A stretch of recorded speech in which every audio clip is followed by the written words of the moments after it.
আকাশবাণী খবর পড়ছি নমামি বসু রুদ্র। প্রথমে বিশেষ বিশেষ খবর।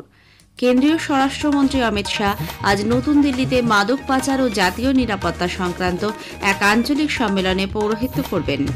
প্রধানমন্ত্রী নরেন্দ্র মোদীর সরকারি প্রকল্পগুলির ১০০% সুবিধা প্রাপকদের কাছে পৌঁছানোর ওপর গুরুত্ব আরোপ করেছেন। আসন্ন মহাকুম্ভের প্রস্তুতি সম্পর্কে প্রধানমন্ত্রীকে অবগত করতে উত্তরপ্রদেশের মুখ্যমন্ত্রী গতকাল তাঁর সঙ্গে সাক্ষাৎ করেন।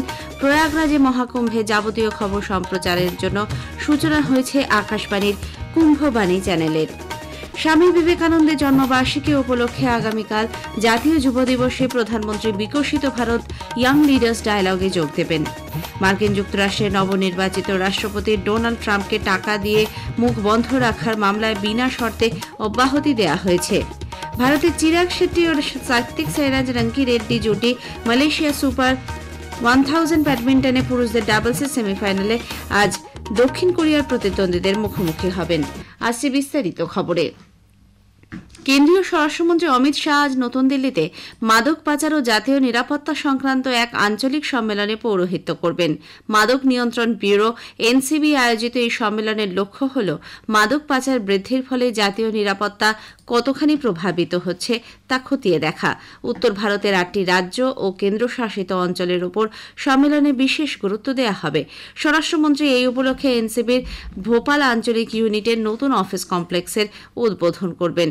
সমস্ত রাজ্য ও কেন্দ্রশাসিত অঞ্চলে মানুষ 2 হেল্পলাইনে সম্প্রসারণও করবেন তিনি।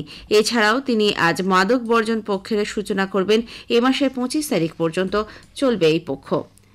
প্রধানমন্ত্রী নরেন্দ্র মোদীর সরকারি প্রকল্পগুলির 100% সুবিধা প্রাপকদের কাছে পৌঁছে দেওয়ার ওপর গুরুত্ব আরোপ করেছেন। বলেছেন এটি সামাজিক ন্যায় এবং ধর্মনিরপেক্ষতা। বিকশিত ভারত সম্পর্কে আর দৃষ্টিভঙ্গির কথা উল্লেখ করে প্রধানমন্ত্রী বলেন যে তিনি চান 2047 সালের মধ্যে জল, শৌচালয় এবং বিদ্যুৎ সহ সমস্ত সমস্যার সমাধান হোক। দেশের শীর্ষ উদ্যোগপতি নিখিল কামাতের সঙ্গে এক সাক্ষাৎকারে শ্রী মোদী একথা বলেন। আধুনিক প্রযুক্তির ব্যবহারে ইউপিআই সহ ডিজিটাল ক্ষেত্রে দেশের অগ্রগতির কথাও তুলে ধরেন তিনি। आज मैं 30 सेकंड में 10 करोड़ किसानों के खाते में सीधे पैसे भेज सकता हूं। मैं आज देश के 13 करोड़ गैस सिलेंडर के उपभोक्ताओं को सब्सिडी के पैसे एक क्लिक से 30 सेकंड में भेज सकता हूं। क्यों? जनधन अकाउंट किसी को लगे कम होता, लेकिन देश के करोड़ों रुपये जो लीकेज होता था, जो भ्रष्टाचार होता था, वो गया और टेक्नोलॉजी का एक उपयोग हुआ। প্রধানমন্ত্রী বলেন মানুষ হিসেবে তার ভুল হতেই পারে, কিন্তু কোনো দুষ্ট অভিপ্রায় নিয়ে তিনি কোনো ভুল করবেন না। রাজনীতিতে সফল হতে গেলে একজনের দায়বদ্ধতা, আত্মোৎসর্গ, লড়াকু মনোভাব এবং জনগণের কাছে সহজে বন্ধু হয়ে ওঠা জরুরি। ভালো মানুষের আরও বেশি করে রাজনীতিতে আসার প্রয়োজন আছে, যাতে রাজনীতি কারো উচ্চাকাঙ্ক্ষা পূরণের জায়গা না হয়ে সমাজ সেবার প্রেরণা হয়ে উঠতে পারে। আজকের পৃথিবীতে সোশ্যাল মিডিয়ার গুরুত্বের কথা তুলে ধরে শ্রী মোদী বলেন গণতন্ত্রের এটি একটি গুরুত্বপূর্ণ উপাদান এবং এটি গণতন্ত্রকে শক্তিশালী করে তুলতে পারে। ছাত্র যুবরা সমাজ মাধ্যমের থেকে তথ্য পাচ্ছে এবং তার থেকে বিভিন্ন বিষয়ে তাদের উৎসাহ তৈরি হচ্ছে।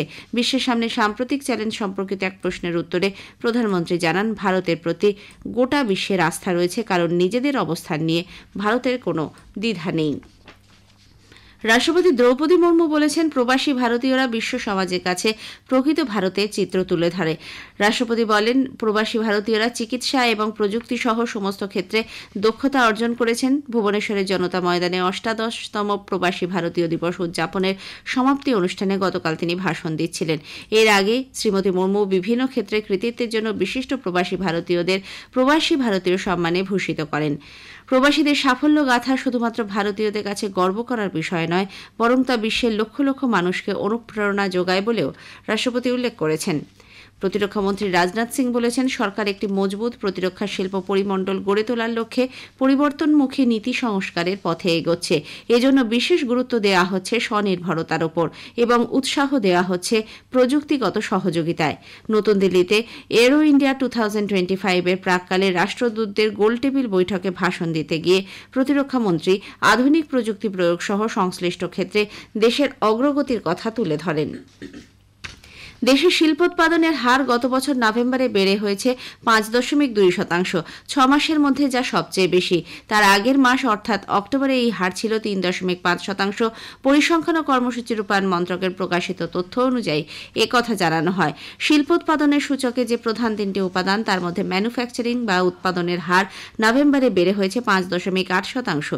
এছাড়া বিদ্যুৎ উৎপাদন 4.4 এবং খনন কাজও 1.9% বৃদ্ধি পেয়েছে বলে রিপোর্টে প্রকাশ। প্রধানমন্ত্রী নরেন্দ্র মোদী আগামী 19শে জানুয়ারি আকাশবাণীতে মন কি বাত অনুষ্ঠানে দেশ বিদেশের মানুষের সঙ্গে তাঁর চিন্তাভাবনা ভাগ করে নেবেন। এটি হবে মন কি বাতের 118তম পর্ব। অনুষ্ঠানটি সকাল 11টা থেকে আকাশবাণী এবং দূরদর্শনের সবকটি প্রচার তরঙ্গ, এআইআর নিউজ ওয়েবসাইট এবং নিউজ অন এআইআর মোবাইল অ্যাপে সম্প্রচারিত হবে। AIR news, DD news, PMO এবং তথ্য সম্প্রচার মন্ত্রকের ইউটিউব চ্যানেলগুলিতেও সরাসরি তা শোনা যাবে। আকাশবাণীতে হিন্দি সম্প্রচারের ঠিক পরে আঞ্চলিক ভাষায় তার সম্প্রচারিত হবে। রাত 8টায় আঞ্চলিক ভাষার তর্জমা পুনঃপ্রচারিত হবে। এ খবর আপনারা শুনছেন আকাশবাণী থেকে। আমাদের সংবাদ শোনা যাবে ইউটিউব চ্যানেল আকাশবাণী সংবাদ বাংলা, ফেসবুক ও ইনস্টাগ্রাম আকাশবাণী সংবাদ কলকাতা এবং এক্স হ্যান্ডেল এআইআর নিউজ কলকাতাতে। এখন মহাকুম্ভের খবর।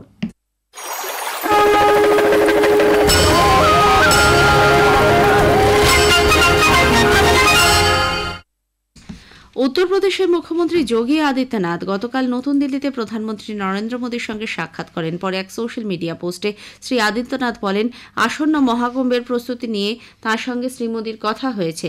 প্রধানমন্ত্রী অনুপ্রেরণা ও সুপরামর্শ প্রয়াগরাজে এবছর মহাকুম্ভ মেলা এক গৌরবোজ্জ্বল দৃষ্টান্ত হয়ে উঠবে বলে তিনি আশা প্রকাশ করেন।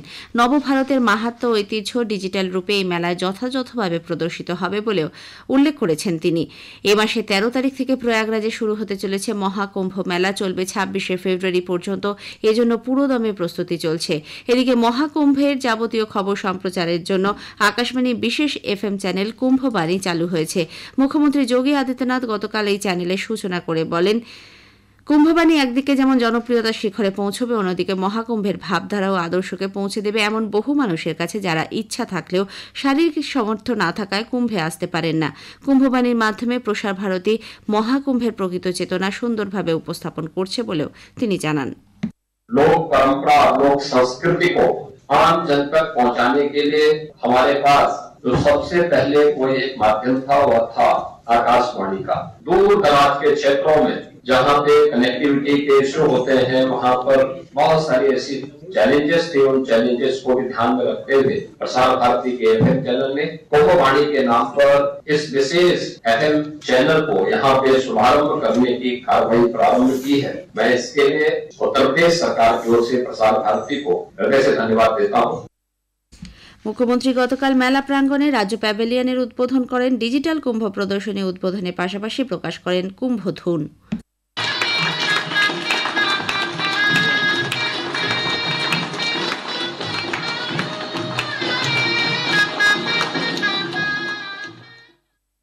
স্বামী বিবেকানন্দের জন্মবার্ষিকী উপলক্ষে আগামীকাল জাতীয় যুব দিবসে প্রধানমন্ত্রী নরেন্দ্র মোদী নতুন দিল্লির ভারত মণ্ডপমে বিকশিত ভারত ইয়ং লিডার্স ডায়ালগে যোগ দেবেন।